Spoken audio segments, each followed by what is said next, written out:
Now, let's talk about the update operations. Right. Now, we cannot really update an element of the set. Right. So we can either remove the element or we can add the element, but the replacement will not make sense.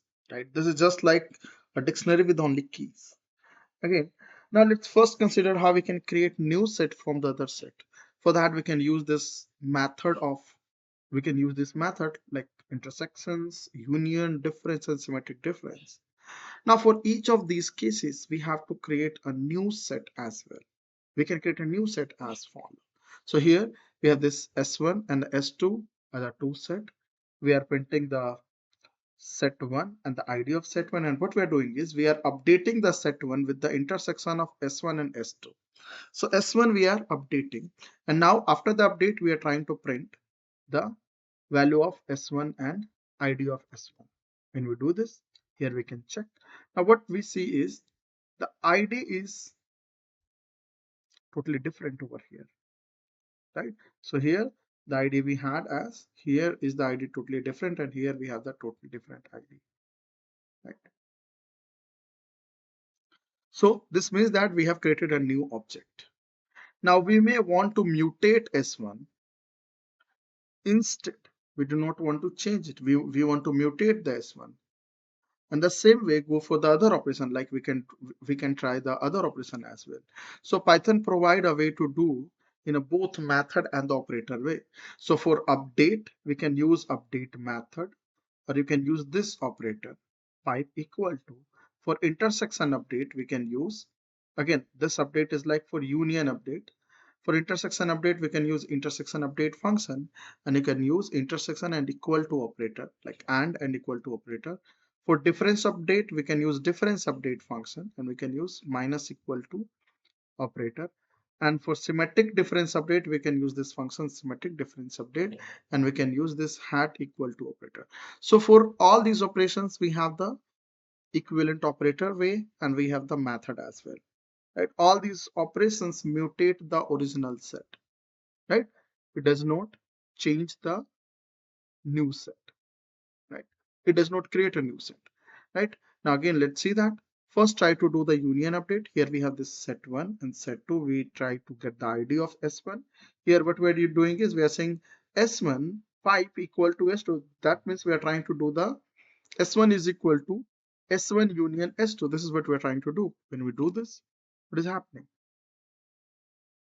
We are seeing the same object over here, and the values are also has updated. We can achieve the same task with the update function, with the update method. Right? You can see. Again, for the same as for the intersection, we can use and equal to operator for the same task. Again, the object is still same, but again we have updated the value. It's like mutate set there. Here we are mutating the value. We can also use intersection update for the same task. We can use this method, right? The same goes for the difference update. For the difference, we are using minus equal to sign, and for the method, we are using difference update method, right? But again, here, be careful that if we have the two expression, like here we have the three expression, and now we are trying to do the same thing like S1 minus and then S2 minus S3, that will give you the result. So same thing can be achieved with this notations, right? Or you can use simple difference update function, and then you can pass S2 and S3 both. So what this will do is this will take the difference update from S1 to S2 and S3, and S1 will be mutated, right? So we can check the output are same in both way. We can also do the symmetric difference here. For that, we can use this for the difference. We can use this hat operator, right? For the symmetric difference, we can use this hat operator, and for the symmetric difference update, we can use this has equal to operator, hat equal to operator, right? And again, we have the method as well, symmetric difference update. We can check that. So why the method and operator both we have in the Python for this? So method are actually a bit more flexible than the operator, right? So what happens is when we want to update a set from its union with the multiple other set, right? We can do that. So here we have this 3 set now. And now if you want to update it with the 2 set, we can do this way. S1 type equal to S2 union S3. So it's like we are updating, first we are taking the union of S2 and S3, and then we are updating with the S1. Right? This is what we are getting. So this works well, right?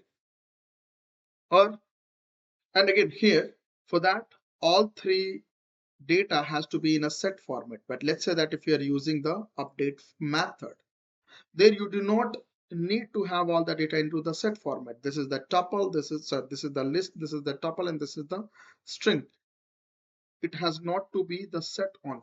We can check the value, right?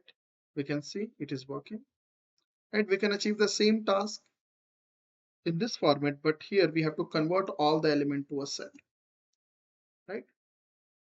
Now, you might be wondering where we can use it. So for that, let's consider this example. So the example one is, suppose we want to write a function that needs to return all the word found in the multiple string, but we want to remove some of the word like and the. These are called the stop words. We want to remove these words except all the words. So here, what we are doing is we are creating a function called combine, which takes the string and the target, and this target is the set. So what we are doing is we are using the update function, and now we are passing the entire string. First, the string has to be splitted, so the string has to be in the like in the form of sequence of word, right? So the split function will return you the list, right? So we are passing the list over here. Again, we can use the cleanup function to combine all the data. So here we have this word with the string. So here we have this set of words, which is the stop words.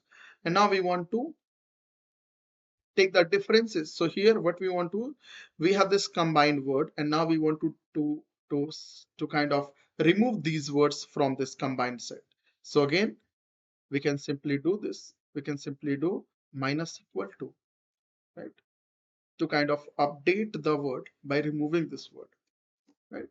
And here is the result. Like here the result is the set. Now we are using the combine function to combine the 3 times. So this is like taking all the words and like splitting all the word with the like with the split functions, and now added into the result set. And now at last we are using a cleanup result. That means we want to remove these words from all the words that has been collected to the result set, right? And now we are trying to print the result.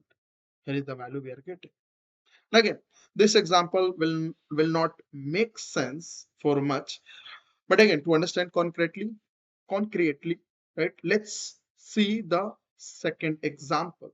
Now, suppose we have a program that fetch data from some API, a database, or whatever the sources we have, right? And now we want our program to keep fetching the data until the source does not get exhausted, and we filter out some of the city from that. How to do that? So again, here we have this function called gen read data. This is a generator. Every time, so first time it will generate, it will kind of give you these value. Second time it will give you these value. Third time it will give you these value, and the fourth time it will be exhausted. So let's see here. We are creating the object of this generator. We can see the data by the next, and when you again do the next, it will give you the error. Right? Stop iteration error.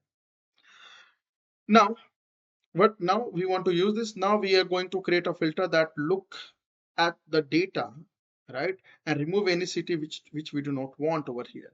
So for that, we have this function called filter incomes, which takes the city or the sequence of city and the data set, right?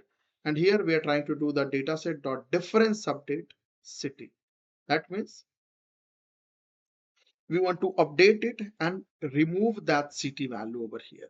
So let's do this. Here, first we are getting a empty result, empty set. Now we are getting a generator object. Now every now now now we have this generator object, right? Now we are taking this object in a loop, right? And now we are updating that list with the result set, right? And now with the filter function, we are passing this value and the result, and this filter function will remove if Paris and London is there in this result or not. and then at last we are printing the result. So here we are just filtering out the two cities, right? Again, this could we have done in the very different way as well, right? But this is it. This is the one of the uses of the set, right? This is how we can update the set object, right? Thank you very much.